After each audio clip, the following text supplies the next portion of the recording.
Hi I am Yashaswini Challur from commerce department. So ಇವತ್ತು second P U C business studies Madikeri ಡಿಸ್ಟ್ರಿಕ್ಕಿನ preparatory exam question ಪೇಪರ್ನ ನಾವು ಇವತ್ತು solve ಮಾಡೋಣ.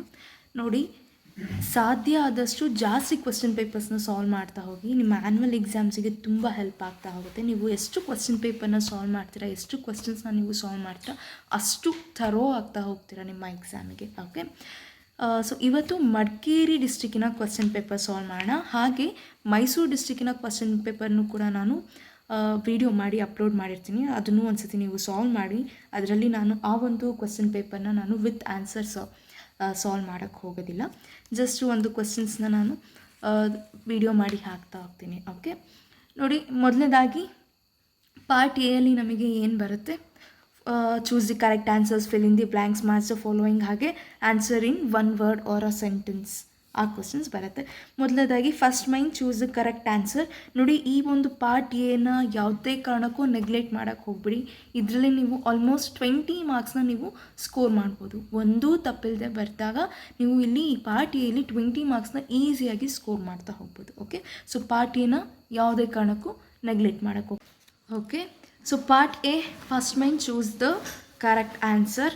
ಅದರಲ್ಲಿ ಮೊದಲನೇ ಪ್ರಶ್ನೆ, policy formulation is the function of operational management, top level management, middle level management, employees of an organisation. ಇದಕ್ಕೆ answer option B, top level management. ಇನ್ನು ನೆಕ್ಸ್ಟ್ ಕ್ವೆಶ್ಚನ್ ನೋಡಿ, which of the following statements best describes mental revolution? Option A, workers should be paid more wage. Option B, both management and workers require each other. Option C, it implies change of attitude. Option D, the management and workers should not play the game of upmanship. ಇದಕ್ಕೆ answer ಬಂದು option C, it implies change of attitude. ಇನ್ನು next question ನೋಡಿ, which of the following is not an element of delegation? ಡೆಲಿಗೇಷನಿನ ಕೊಟ್ಟಿರುವಂಥ ಆಪ್ಷನಲ್ಲಿ ಯಾವ ಒಂದು option ಡೆಲಿಗೇಷನಿನ element ಅಲ್ಲ ಅಂತ ಕೇಳಿದ್ದಾರೆ. Okay, option A, informal organisation. Option B, accountability. Option C, responsibility. Option D, authority. ಇದಕ್ಕೆ ಆನ್ಸರ್ ಬಂದು option A, informal organisation. Okay, ಇನ್ನು ನೆಕ್ಸ್ಟ್ ಕ್ವೆಶ್ಚನ್ ನೋಡಿ, which of the following is an internal source of recruitment? Option A, advertisement. Option B, campus recruitment. Option C, employment exchange. Option D, transfer. Internal source of recruitment ಅಲ್ಲಿ ಏನೆಲ್ಲ ಬರುತ್ತೆ, transfers ಮತ್ತು promotion ಅಲ್ವಾ. So ಇದರಲ್ಲಿ ಕೊಟ್ಟಿರೋಂಥ ಆಪ್ಷನಲ್ಲಿ internal source of recruitment ಯಾವುದು ಅಂತ ಕೇಳಿದರೆ ಇಲ್ಲಿ transfer. Option D is the answer, transfer. ಇನ್ನು ನೆಕ್ಸ್ಟ್ ಕ್ವೆಶ್ಚನ್ ನೋಡಿ, a decision to acquire a new and modern plant to upgrade an old one is option A, financial decision. Option B, investing decision. Option C, working capital. Option D, dividend decision. ಇದಕ್ಕೆ answer option B, investing decision. ಇನ್ನು second main ಬಂದು filling the blanks. ಅದರಲ್ಲಿ 6th question ನೋಡಿ, serial ನಂಬರ್ನ continuous ಆಗಿ ಹೇಗೆ ಕೊಟ್ಟಿದ್ದಾರೆ question ಪೇಪರಲ್ಲಿ, ಅದೇ ರೀತಿಯಲ್ಲಿ ನೀವು ಸೀರಿಯಲ್ ನಂಬರ್ನ ಕಂಟಿನ್ಯೂಸ್ ಆಗಿ ಆಗ್ತಾ ಹೋಗಿ. ಸೆಕೆಂಡ್ ಮೈನ್ ಬಂದಿದ ತಕ್ಷಣ 1 ಅಂತ ಚೇಂಜ್ ಮಾಡೋದು, ಆ ಥರ ಮಾಡೋಕ್ಕೆ ಹೋಗ್ಬೇಡಿ. ಫಿಲ್ಲಿಂಗ್ ದಿ ಬ್ಲ್ಯಾಂಕ್ಸಲ್ಲಿ ಸೀರಿಯಲ್ ನಂಬರ್ ಎಷ್ಟಿದೆ ಅದೇ ನಂಬರ್ನ ನೀವು ಹಾಕ್ತಾ ಹೋಗ್ಬೇಕು. ಓಕೆ, 6th ಕ್ವೆಶ್ಚನ್ ನೋಡಿ, shorter route in the scalar chain which allows employees to communicate each other is called dash gang plank. Dash are specific statements that inform what is to be done. Rule are specific statements that inform what is to be done. Innu 8th question nodi, a network of social relationship that arise spontaneously due to interaction among people at work is dash informal organization. Innu 9th question bandu, integral part which tries to measure individual potential for learning new skills is dash aptitude test. ಇನ್ನು filling the blanks ಅಲ್ಲಿ last question ಬಂದು, dash are purchased frequently and immediately with least time and efforts. Convenience goods. Convenience goods are purchased frequently and immediately with the least time and efforts. Okay, ಇನ್ನು third main ನೋಡಿ, set A ಅಲ್ಲಿ totality of external forces, grouping of activities on the basis of products, campus selection, setting performance standards, consumer protection, act. ಇನ್ನು set B ಅಲ್ಲಿ ನೋಡಿ controlling process 1986, divisional organisation, business environment, sources of recruitment, function of organisation.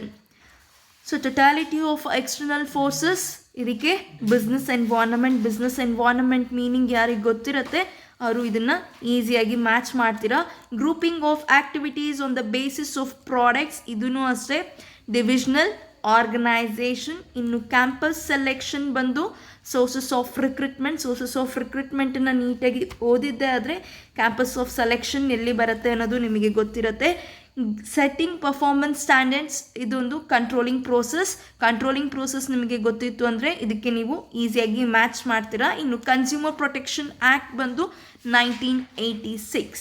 Okay, part A ಅಲ್ಲಿ last main, fourth main, answer the following question in 1 word or sentence. ನೋಡಿ, part A ಅಲ್ಲಿ ನಿಮಗೆ ಯಾವುದೇ ರೀತಿಯ options ಇರೋದಿಲ್ಲ. Okay, ಎಲ್ಲ ಕ್ವೆಶ್ಚನ್ಸ್ನ ನೀವು ಕಂಪಲ್ಸರಿಯಾಗಿ attend ಮಾಡಲೇಬೇಕು. ಯಾವ ಕ್ವೆಶ್ಚನ್ನು ಸ್ಕಿಪ್ ಮಾಡೋಕ್ಕೆ ಹೋಗಬೇಡಿ. ಓಕೆನಾ? ಸೊ ಈ ಒಂದು ಮೇಯ್ನ ನೋಡೋಕ್ಕಿಂತ ಮುಂಚೆ ಇಲ್ಲಿ ನಾನು ಒಂದ್ಸತಿ ಆನ್ಸರ್ನ ಡಿಸ್ಪ್ಲೇ ಮಾಡ್ತೀನಿ. ನೋಡಿ ಯಾವ ರೀತಿ ನಾನು ಇಲ್ಲಿ ಬರ್ತಿದ್ದೀನಿ ಅಂತೇಳಿ. Part A, fill in the blanks and choose the correct answer, MCQs. ಇನ್ನು ಮ್ಯಾಚ್ ದ ಫಾಲೋಯಿಂಗ್ ನೋಡಿ. ಓಕೆ, ಸೊ ಇನ್ನು answer the following questions in 1 word or a sentence. 12th question ಬಂದು who strongly advocated the differential piece rate wage system. ಇದಕ್ಕೆ answer ಬಂದು Frederick ವಿನ್ಸ್ಲೋ Taylor. Okay, ಇನ್ನು next question ನೋಡಿ. Can accountability B delegated? ಗೆ answer ಬಂದು unlike authority and responsibility, accountability can not be delegated. Okay, ಇನ್ನು next question ನೋಡಿ. 14th question, state any one internal source of recruitment. ಯಾವುದಾದ್ರೂ ಒಂದು internal source of ರಿಕ್ರೂಟ್ಮೆಂಟ್ನ ನೀವು mention ಮಾಡಿ ಅಂತ ಕೇಳಿದರೆ ಟ್ರಾನ್ಸ್ಫರ್. ಅದರಲ್ಲಿ ಇಂಟರ್ನಲ್ ಸೋರ್ಸ್ ಆಫ್ ರಿಕ್ರೂಟ್ಮೆಂಟಲ್ಲಿ ಬರೋದೇ ಎರಡು, ಒಂದು ಪ್ರಮೋಷನ್, ಇನ್ನೊಂದು ಟ್ರಾನ್ಸ್ಫರ್. ಇಲ್ಲಿ ನಾನು ಟ್ರಾನ್ಸ್ಫರ್ನ ಮೆನ್ಷನ್ ಮಾಡಿದ್ದೀನಿ. ಓಕೆ, ಇನ್ನು ನೆಕ್ಸ್ಟ್ ಕ್ವೆಶ್ಚನ್ ನೋಡಿ. Mention any one element of marketing mix. ಯಾವುದಾದ್ರೂ ಒಂದು ಮಾರ್ಕೆಟಿಂಗ್ ಮಿಕ್ಸಿನ ಎಲಿಮೆಂಟನ್ನ ಮೆನ್ಷನ್ ಮಾಡಿ ಅಂತ ಕೇಳಿದರೆ price. Okay, who is consumer? A consumer is a person who consumes a product or services. So ಇನ್ನು ಪಾರ್ಟ್ ಬಿಗೆ ಬಂದಾಗ ಇಲ್ಲಿ answer any 6 questions of the following with 2 or 3 sentences each. ಮೊದಲನೇ ಪ್ರಶ್ನೆ ನೋಡಿ, ಇದರಲ್ಲಿ ಕೊಟ್ಟಿರುವಂಥ ಕ್ವೆಶ್ಚನ್ಸಲ್ಲಿ ನೀವು ಯಾವುದಾದ್ರೂ 6 questions ಆಪ್ಟ್ ಮಾಡಿ 6 questions ಆನ್ಸರ್ ಬರೆದ್ರೆ ಸಾಕು ಅಂತ ಕೇಳಿದ್ದಾರೆ. ಸೊ ಮೊದಲನೇ ಪ್ರಶ್ನೆ ನೋಡಿ, ಡಿಫೈನ್ ಮ್ಯಾನೇಜ್ಮೆಂಟ್ ಅಂತ ಕೇಳಿದ್ದಾರೆ. ನೋಡಿ ಮಕ್ಕಳ, ಇಲ್ಲಿ ನಿಮಗೆ ಡಿಫೈನ್ ಮ್ಯಾನೇಜ್ಮೆಂಟ್ ಅಂತ ಕೇಳಿದರೆ ಮ್ಯಾನೇಜ್ಮೆಂಟಿನ ಡೆಫಿನೇಷನ್ ಬರೀಬೇಕು. ಆದರೆ ನೀವೇನು ಮಾಡ್ತೀರಾ, ಕೆಲವೊಂದು ಸತಿ ಮ್ಯಾನೇಜ್ಮೆಂಟಿನ ಮೀನಿಂಗ್ ಬರೆದು ಬಿಡ್ತೀರಾ. ಬಟ್ ಇಲ್ಲಿ ಡೆಫಿನೇಷನ್ನ ನೀವು ಬರಿಬೇಕು. Okay, according to Harold Koontz and Heinz Weyrich, management is the process of designing and maintaining an environment in which individuals working together in groups efficiency accomplish selected aims. ಇನ್ನು next question ನೋಡಿ, name any 2 principles of Henri Fayol. Henri ಫಯಾಲಿನ 2 ಪ್ರಿನ್ಸಿಪಲ್ಸ್ನ ಹೇಳಿ ಅಂತ ಕೇಳಿದ್ದಾರೆ. Division of work ಮತ್ತು authority and responsibility. Henri Fayol 14 ಪ್ರಿನ್ಸಿಪಲ್ಸ್ನ ಕೊಟ್ಟಿದ್ದಾರೆ ಅಲ್ವಾ? ಆ 14 ಪ್ರಿನ್ಸಿಪಲ್ಸಲ್ಲಿ ಯಾವುದಾದ್ರೂ 2 ಪ್ರಿನ್ಸಿಪಲ್ಸ್ನ ನೀವು ಬರೆದ್ರೆ ಸಾಕು. ಇಲ್ಲಿ ಕ್ವೆಶ್ಚನ್ ಕೇಳಿರೋದು ಅದೇ, name any 2 principles of Henri Fayol ಅಂತ ಕೇಳಿದ್ದಾರೆ. ಯಾವುದಾದ್ರೂ 2 ಪ್ರಿನ್ಸಿಪಲ್, ಹೆನ್ರಿ ಫಯಾಲಿನ 2 ಪ್ರಿನ್ಸಿಪಲ್ಸ್ನ ಬರೀರಿ ಅಂತ ಕೇಳಿದ್ದಾರೆ. ಓಕೆ, ಇನ್ನು ನೆಕ್ಸ್ಟ್ ಕ್ವೆಶ್ಚನ್ ನೋಡಿ, ಸ್ಟೇಟ್ 2 features ಆಫ್ ಪ್ಲ್ಯಾನಿಂಗ್. ಪ್ಲ್ಯಾನಿಂಗಿನ 2 ಫೀಚರ್ಸ್ನ ನೀವು ಬರಿಬೇಕು ಅಂತ ಕೇಳಿದರೆ. Planning is pervasive, planning is continuous. ಇನ್ನು ನೆಕ್ಸ್ಟ್ ಕ್ವೆಶ್ಚನ್ ಬಂತು, what is delegation? Delegation refers to the downward transfer of authority from a superior to a subordinate. It is prerequisite to the efficient functioning of an organization. ಇನ್ನು next question ನೋಡಿ, write any 2 differences between training and development. Training ಮತ್ತು ಡೆವಲಪ್ಮೆಂಟಿನ ನಡುವೆ 2 ವ್ಯತ್ಯಾಸನ ನೀವು ಬರಿಬೇಕು ಅಂತ ಕೇಳಿದ್ದಾರೆ. ನಾನು ಇಲ್ಲಿ ಟೇಬಲ್ನ ನೀಟಾಗಿ ಫಾರ್ಮ್ ಮಾಡಿ ಹಾಕಿಲ್ಲ. ಓಕೆ, ನೀವು ನೀಟಾಗಿ ಟೇಬಲ್ನ ಫಾರ್ಮ್ ಮಾಡಿ ಬರಿಬೇಕಾಗತ್ತೆ. Training and development. ಟ್ರೈನಿಂಗ್ ಬಂದು process of increasing knowledge and skill. Development ಬಂದು process of learning and growth. ಇನ್ನು ಟ್ರೈನಿಂಗ್ ಬಂದು ಜಾಬ್ ಓರಿಯೆಂಟೆಡ್ ಪ್ರೋಸೆಸ್, ಡೆವಲಪ್ಮೆಂಟ್ ಬಂದು ಕರಿಯರ್ ಓರಿಯೆಂಟೆಡ್ ಪ್ರೋಸೆಸ್ ಆಗಿರುತ್ತೆ. ಓಕೆ, ಇನ್ನು ನೆಕ್ಸ್ಟ್ ಕ್ವಶನ್ ಬಂದು, what is grapevine communication. Grapevine communication ಅಂದರೆ ಏನು ಅಂತ ಕೇಳಿದ್ದಾರೆ. Grapevine communication is a method of informal and unofficial form of communication held in a work place. ಇನ್ನು next question 23rd question ನೋಡಿ, define managerial control. Managerial ಕಂಟ್ರೋಲನ್ನು define ಮಾಡಿ ಅಂತ ಕೇಳಿದ್ದಾರೆ. According to Coons and O'Donnell, managerial control implies the measurement of accomplishment against the standard and the correction of deviations to assure attainment of objectives according to the plan. Okay, inno next question nodi, 24th question, give the meaning of dividend decision. Dividend decision is a financial decision which relates to how much of the profits earned by the company after paying tax is to be distributed to the shareholders and how much of it should be retained in the business. Innu 25th question bandu, state any 2 examples for durable products. Durable products ಗೆ ಯಾವುದಾದ್ರೂ 2 examples ನ ಕೇಳಿದ್ದಾರೆ. Durable goods vehicles ಮತ್ತು books. ಇನ್ನು next question ನೋಡಿ, name any 2 redressal agency set up under consumer protection act to redress the consumer grievances. ಇದಕ್ಕೆ answer ಬಂದು district consumer disputes redressal commission in the district, state consumer dispute redressal commission at the state level. ಇನ್ನು part C, answer any 6 of the following question with 10 to 12 sentences each. Part C ಮತ್ತು part ಡಿಯಲ್ಲಿ ನೀವು 48 ಮಾರ್ಕ್ಸ್ನ score ಮಾಡ್ಬೋದು ಈಸಿಯಾಗಿ. Okay, ಹೇಗೆ ಅಂತ ಅಂದರೆ ನಿಮ್ಮ ಕೈಯಲ್ಲೇ ಇರುತ್ತೆ ಇವ್ಯಾಲ್ಯೂಯೇಟರ್ಗೆ ಹೇಗೆ ಇಂಪ್ರೆಸ್ ಮಾಡಬೇಕು ಅಂತೇಳಿ. For example, mention any 4 features of planning, explain ಅಂತ ಕೇಳಿದ್ದಾರೆ. ಈ ಕ್ವೆಶ್ಚನ್ನ ನೀವು ಯಾವ ರೀತಿ ಬರಿಬೇಕು ಅಂದರೆ, ಫಸ್ಟ್ 4 ಲೈನ್ಸಲ್ಲಿ ಪ್ಲ್ಯಾನಿಂಗ್ ಅಂದರೆ ಏನು, ಪ್ಲ್ಯಾನಿಂಗಿನ ಮೀನಿಂಗ್ನ ಬರಿಬೇಕು. ಅದಾದಮೇಲೆ 4 ಫೀಚರ್ಸ್ನ ಏನು ಮಾಡಬೇಕು, ಕೋಟ್ ಮಾಡಬೇಕು. ಅದಾದ ನಂತರ ನೀವೇನು ಮಾಡ್ತಾ ಹೋಗಬೇಕು, ಕೋಟ್ ಮಾಡಿರೋಂಥ ಫೀಚರ್ಸ್ನ ಎಕ್ಸ್ಪ್ಲೈನ್ ಮಾಡ್ತಾ ಹೋಗಬೇಕು. ಈ ರೀತಿ ಈ ಪಾರ್ಟ್ ಸಿ ಮತ್ತು ಪಾರ್ಟ್ ಡಿಯಲ್ಲಿ ಮಾಡಿದ್ರಿ ಅಂದರೆ ಖಂಡಿತವಾಗ್ಲೂ 48 ಮಾರ್ಕ್ಸ್ನ ನೀವು ಈಸಿಯಾಗಿ ಸ್ಕೋರ್ ಮಾಡ್ಬೋದು ಈ 2 ಪಾರ್ಟ್ಸಲ್ಲಿ. ಓಕೆನಾ? ಸೊ ನಾನು ಇವಾಗ ಆನ್ಸರ್ ಯಾವ ರೀತಿ ಮಾಡ್ತಾ ಇದ್ದೀನಿ ಈ ಒಂದು ಕ್ವೆಶನ್ಸಿಗೆ ಅಂತಂದರೆ, ಮೀನಿಂಗ್ನ ಬರಿಬೇಕು ನೀವೇ. ಓಕೆ, ಜಸ್ಟ್ ಪಾಯಿಂಟ್ಸ್ನ ಮಾತ್ರ ಕೋಟ್ ಮಾಡಿದ್ದೀನಿ ಇದಕ್ಕೆ ಆನ್ಸರ್ಸ್ನ. ಈ ಕ್ವೆಶನಿಗೆ ಆನ್ಸರ್ಸ್ನ ನಾನು ಜಸ್ಟ್ ಪಾಯಿಂಟ್ಸ್ ಮಾತ್ರ ಕೋಟ್ ಮಾಡಿದ್ದೀನಿ. ಇದ್ರದ್ದು ಎಕ್ಸ್ಪ್ಲನೇಷನ್ನ ನಾನು ಇಲ್ಲಿ ಡಿಸ್ಪ್ಲೇ ಮಾಡ್ತಿಲ್ಲ. ಓಕೆನಾ? 27th question. ಸೊ ಈ ಒಂದು ಮೇನಲ್ಲಿ ನೋಡಿ, ಪಾರ್ಟ್ ಸಿಯಲ್ಲಿ ನೀವು 6 ಕ್ವೆಶ್ಚನ್ಸ್ನ ಬರಿಬೇಕು. 6 ಕ್ವೆಶ್ಚನ್ಸ್ ಯಾವುದಾದ್ರೂ ಈಸಿ 6 ಕ್ವೆಶ್ಚನ್ಸ್ನ ಆಪ್ಟ್ ಮಾಡಿಬಿಟ್ಟು ನೀವು ನಿಮಗೆ ಈಸಿ ಅನಿಸಿರುವಂಥ 6 ಕ್ವೆಶ್ಚನ್ಸ್ನ ನೀವು ಆನ್ಸರ್ ಮಾಡಬೇಕಾಗತ್ತೆ. ಓಕೆ, 10 ಕ್ವೆಶ್ಚನ್ಸಲ್ಲಿ ಯಾವುದಾದ್ರೂ 6 ಕ್ವೆಶ್ಚನ್ಸ್ನ ನೀವು ಆನ್ಸರ್ ಮಾಡಬೇಕಾಗತ್ತೆ. 27th ಕ್ವೆಶ್ಚನ್ ನೋಡಿ, explain FW Taylor's principles, scientific management principles ಅಂತ ಕೇಳಿದ್ದಾರೆ. ಸೊ FW ಟೇಲರ್ ಪ್ರಿನ್ಸಿಪಲ್ಸ್ ಬಂದು ಎಷ್ಟಿದೆ, 4 ಪ್ರಿನ್ಸಿಪಲ್ಸ್ ಅಷ್ಟೇ ಇರೋದು ಅಲ್ವಾ. ಹೆನ್ರಿ ಫಯಾಲ್ ಪ್ರಿನ್ಸಿಪಲ್ಸ್ ಬಂದು 14 ಪ್ರಿನ್ಸಿಪಲ್ಸ್ ಇದೆ. FW ಟೇಲರ್ಸ್ ಪ್ರಿನ್ಸಿಪಲ್ ಬಂದು 4 ಪ್ರಿನ್ಸಿಪಲ್ಸ್ ಇದೆ. ನೋಡಿ, ಫಯಾಲ್ ಪ್ರಿನ್ಸಿಪಲ್ಗೆ ಟೇಲರ್ ಪ್ರಿನ್ಸಿಪಲ್ಗೆ ಯಾವುದೇ ರೀತಿ ಕನ್ಫ್ಯೂಷನ್ಸ್ ಬೇಡ. ಓಕೆ, ಟೇಲರ್ ಪ್ರಿನ್ಸಿಪಲ್ಸ್ನ ನಿಮಗೆ ಸೈಂಟಿಫಿಕ್ ಮ್ಯಾನೇಜ್ಮೆಂಟ್ ಪ್ರಿನ್ಸಿಪಲ್ಸ್ನ ಬರೀರಿ ಅಂತಲೂ ಕೇಳ್ಬೋದು. ಟೇಲರ್ ಪ್ರಿನ್ಸಿಪಲ್ ಮತ್ತು ಸೈಂಟಿಫಿಕ್ ಪ್ರಿನ್ಸಿಪಲ್ಸ್ ಬಂದು ಬರೀ 4 ಇರೋದು.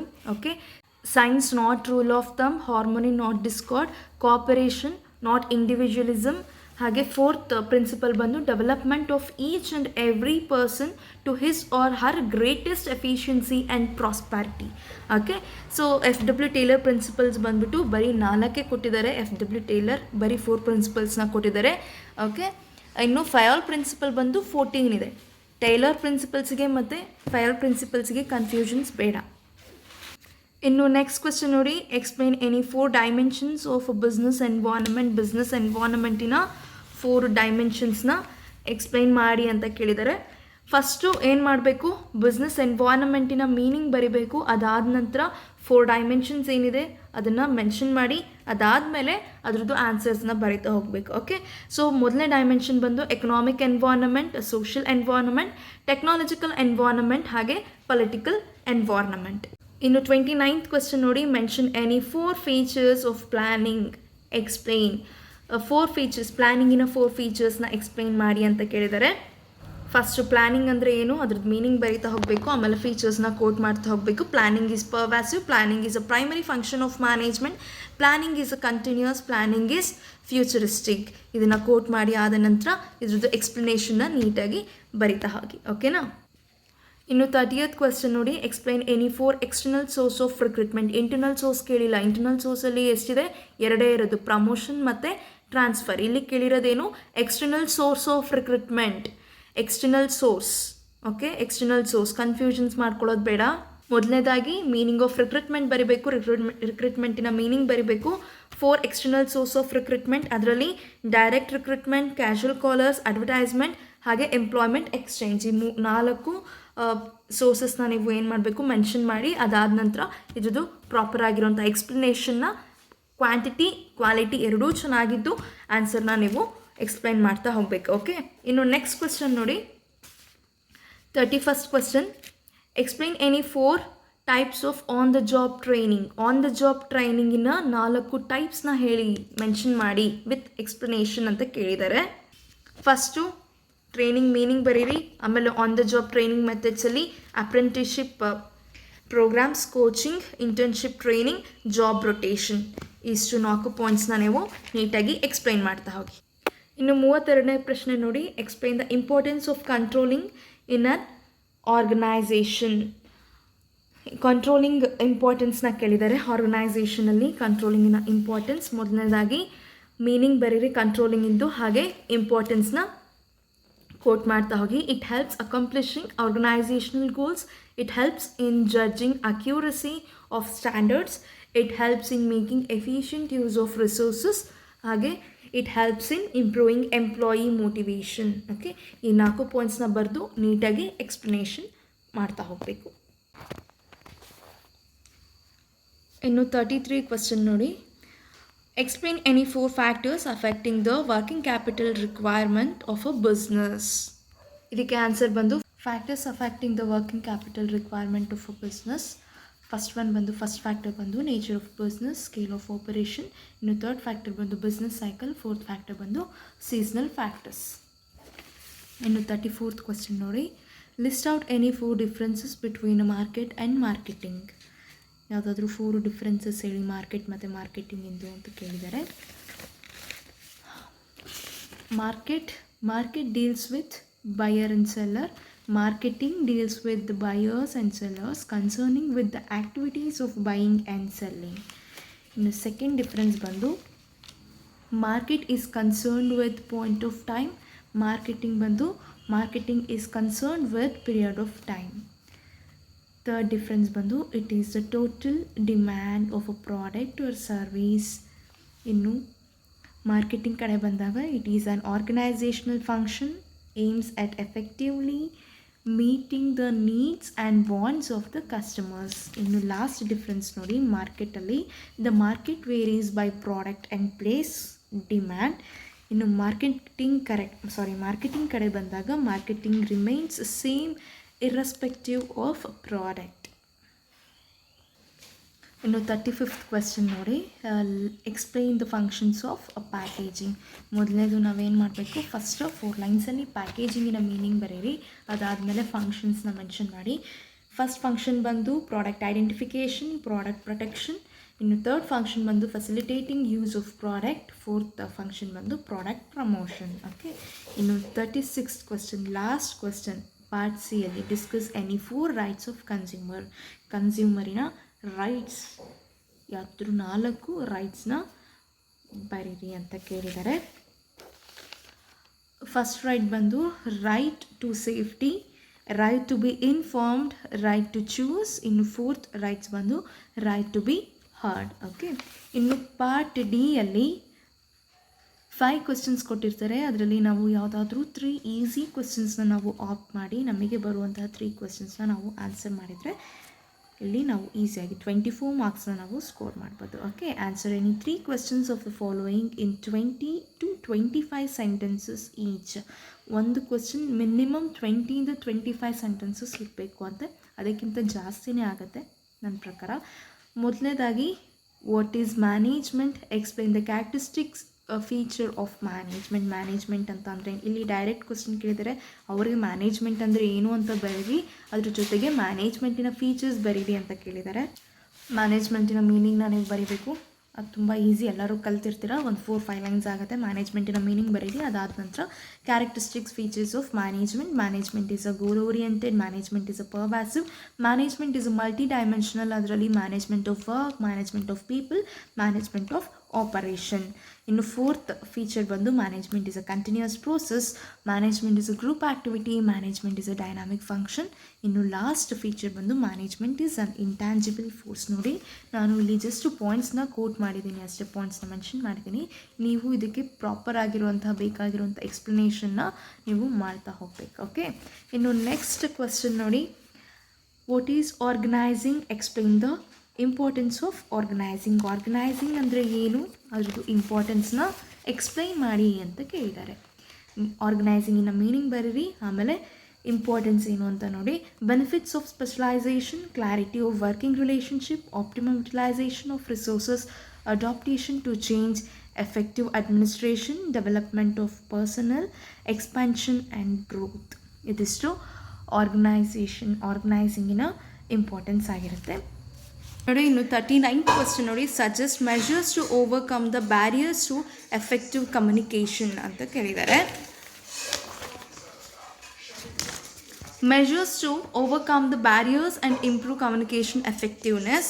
ಫಸ್ಟ್ ಪಾಯಿಂಟ್ ಬಂದು clarify the ideas before communication. Next second measure ಬಂದು communicate according to the needs of receiver.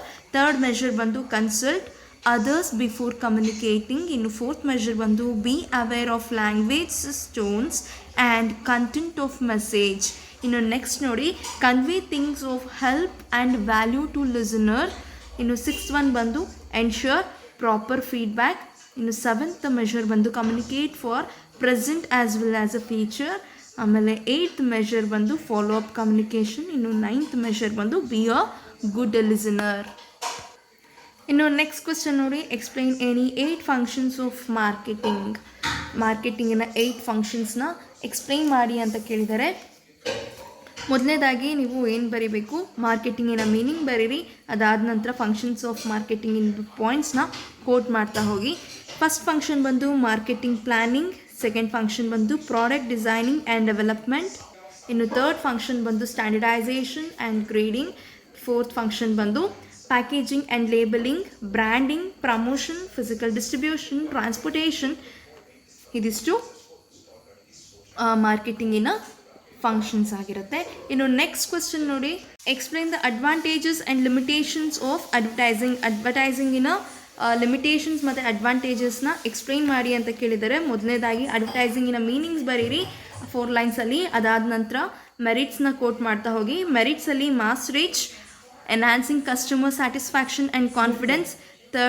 Third merit ಬಂದು ಎಕ್ಸ್ಪ್ರೆಸಿವ್ನೆಸ್. ಇನ್ನು ಫೋರ್ತ್ ಮೆರಿಟ್ ಬಂದು ಎಕಾನಮಿ.